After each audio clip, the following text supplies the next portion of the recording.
pelanggaran PSBB ya, pelanggaran PSBB. Oke Bapak, ini mohon maaf Pak, saya pengen tanya, kira-kira kalau misalkan ada yang melanggar itu diapain ya Pak?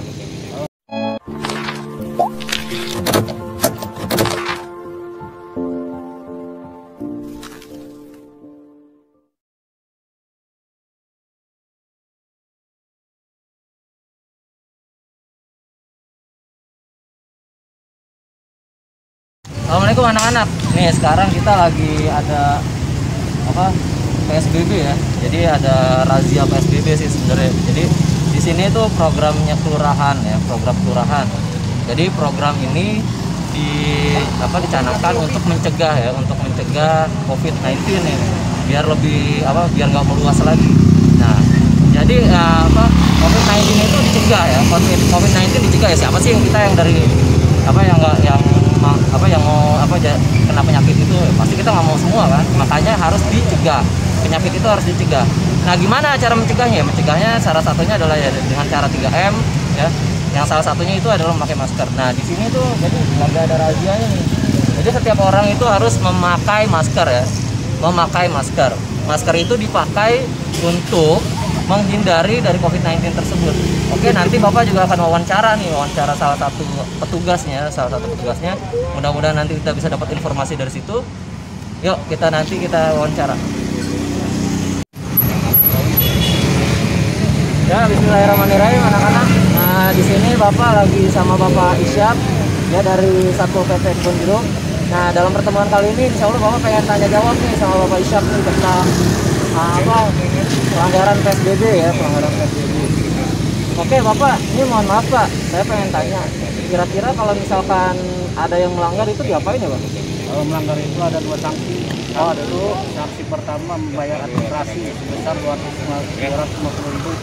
Sanksi kedua kerja sosial atau itu menyapu selama 1 jam.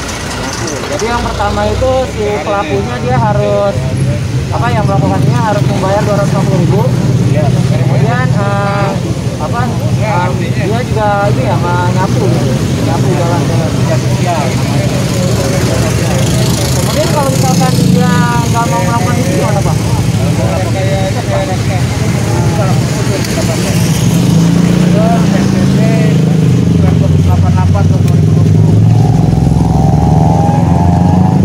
Ya mudah-mudahan kita bisa dilindungi juga Pak, maksudnya kita bisa pakai masker sama-sama ya. Masker bisa dipakai itu biar kita mencegah adanya penyebaran COVID ya.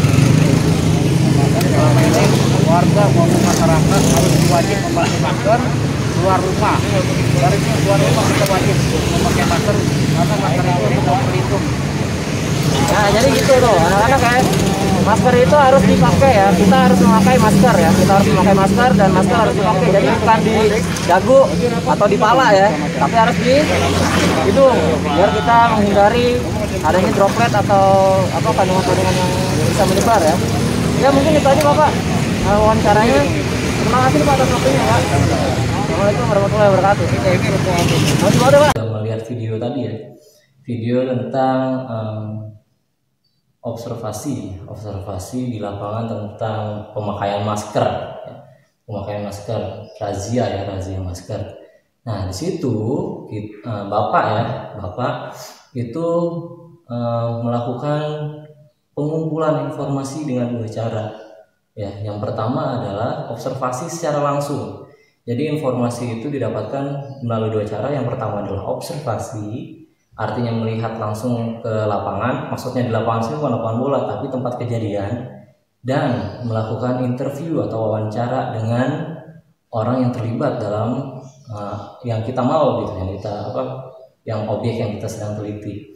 Nah di situ ada 2 ya. Kalau misalkan observasi kita langsung aja melihat ke sekitar lingkungan kita. Tapi untuk interview atau wawancara kita harus memiliki janji ya, kita harus memiliki janji terlebih dahulu ya. Jadi prosesnya kita harus memiliki janji terlebih dahulu, kita harus minta izin sama orang yang akan kita tanya. Nah kita harus izin dulu, jadi jangan langsung main tanya aja ya, kita harus izin dulu tuh. Terus yang kedua, kita harus menyiapkan pertanyaannya ya, kira-kira dari kegiatan ini dari observasi dan interview dan wawancara ini apa sih informasi yang kita pengen dapat gitu. Yang kita pengen dapat tuh apa informasinya dari situ ya. Jadi jangan kita ngomong tanpa arah ya, kita ngomong tanpa arah.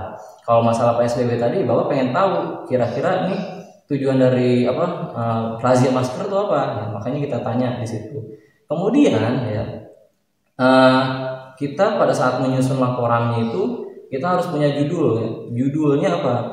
Misalkan judulnya adalah hasil pengamatan razia masker di daerah Kebonjeruk gitu. Nah itu judulnya tuh. Kemudian tujuannya apa? Jadi laporan ini tujuannya apa? Ya. Tujuan dari laporan ini apa? Jadi yang pertama tuh judul ya tadi. Judulnya tadi adalah laporan pengamatan razia masker di wilayah Kebonjeruk. Itu judulnya. Kemudian tujuannya apa? Nah tujuannya kita ingin mengetahui kira-kira para warga Kebonjeruk itu sudah tertib masker atau belum ya. Nah kan kita pengen lihat dari situ. Kemudian di situ juga ada hasil informasinya. Hasil informasi. Oh, berarti misalkan kalau yang kemarin itu yang Bapak lakukan ya. Kalau dari video yang tadi yang kita lakukan itu kesimpulannya ya warga masih kurang tertib ya. Warga masih kurang tertib dalam memakai masker dalam usaha pencegahan COVID-19. Nah, makanya itu yang harus selalu digalakkan ya.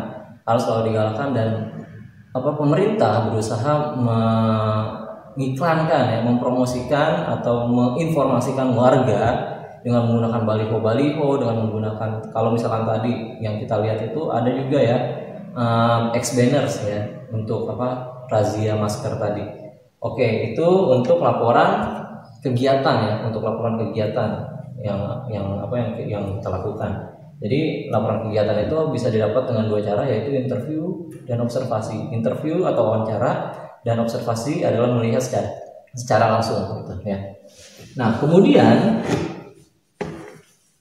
di dalam rekaman juga kalau misalkan kalian perhatikan, Bapak tuh selalu menggunakan kata, contohnya gini ya. Lingkungan dibersihkan pelanggar ya. Pelanggar PSBB ya, pelanggar masker tadi. Nah, kemudian ini kata yang pertama, kemudian kata yang kedua, pelanggar yang tidak memakai masker membersihkan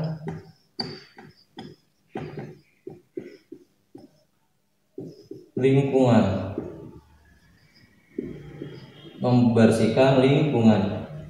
Ada kesamaan atau perbedaannya nggak dari dua kata ini? Artinya sama ya.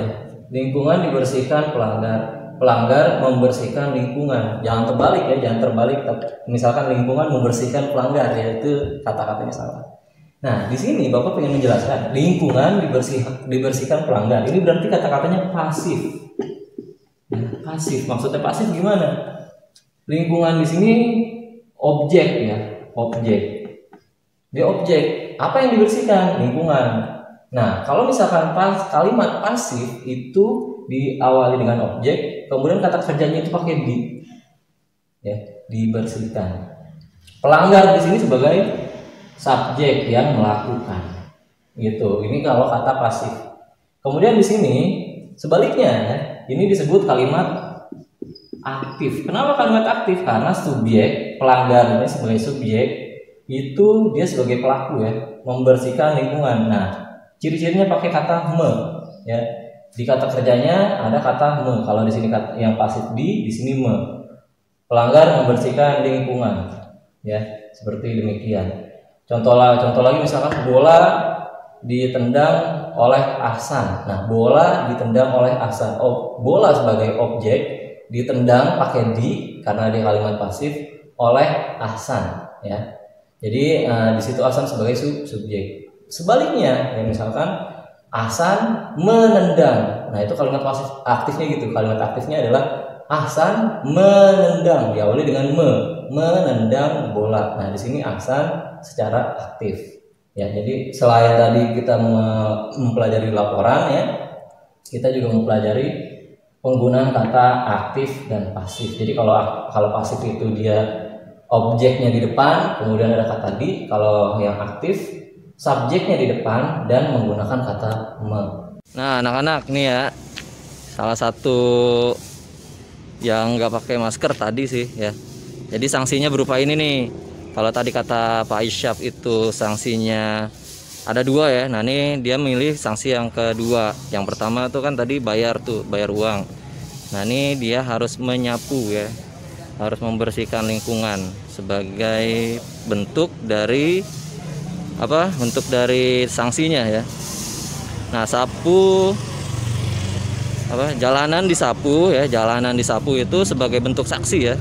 Jalanan disapu itu sebagai bentuk sanksi ya, sebagai bentuk sanksi. Jadi jalanan disapu itu sebagai bentuk sanksi. Dan si pelanggar itu memilih untuk menyapu jalan sebagai bentuk sanksinya. Nah, itu ada juga tuh lagi tuh. Ya. Ada juga lah itu dia. Jadi para pelanggar ini memilih sanksinya untuk menyapu dan membersihkan lingkungan ya. Jadi lingkungan ini dibersihkan sebagai salah satu bentuk sanksinya ya. Lingkungan dibersihkan sebagai bentuk salah satu sanksinya yang dipilih. Itu dia objeknya di depan, kemudian ada kata di. Kalau yang aktif subjeknya di depan dan menggunakan kata me. Oke, mungkin itu aja untuk pertemuan kali ini. Mudah-mudahan bermanfaat. Tetap kita memakai masker, dan maskernya yang kayak gini ya kalau keluar rumah ya. Masker yang kayak gini kalau kita misalkan ingin keluar rumah, dan itu pun dengan kesempatan yang sangat-sangat terpaksa ya. Tetap ya, stay at home, stay strong. Wassalamualaikum warahmatullahi wabarakatuh.